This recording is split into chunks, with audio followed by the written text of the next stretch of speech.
Ayan, hello po sa ating lahat. So, napakarami ang nakakita at nakapansin sa ginawa nga po ni Kalinga Perdo. Agay, lume-level up na po talaga ang EDSI. Di lang po to love team ha. Kasi bilang babae and syempre supporters ng EDSI, mararamdaman mo at makikita mo sa mga mata ni Eds no na seryoso siya kay VNC. Sa totoo lang, no, mararamdaman mo, syempre. Babae po tayo. Nakakaramdam din po tayo, di ba? Iba na po yung care na yung tipong napaka-natural po nila.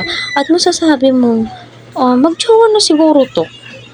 No, marami nang nagsasabi na, naku, mag-jowa na yan sila. So, malalaman po natin yan soon. At hoping, no, na makakapag-antay po talaga itong si Ed. So, tignan nyo, unti-unting nawawala nga po ang Cedros, di ba?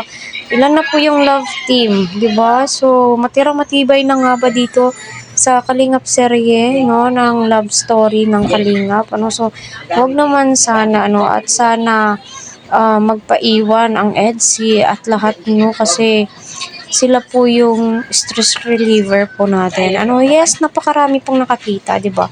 Lalong-lalo na po sa guard, na tinanong ni Eds kung andyan ba si Edsy, wala pa, wala daw, no, na andun daw. So, hinanap nga po ni Edu itong si VNC, di ba, effort na effort, at tignan nyo, may flowers pa siyang dala, sana all, napakaswerte ni VNC, kayang-kayang sunduin ni Edu, kahit na napakaraming tao, may mga student, teachers na nakakakita, wala siyang pake, kasi nga po, totoo yung nararamdaman niya.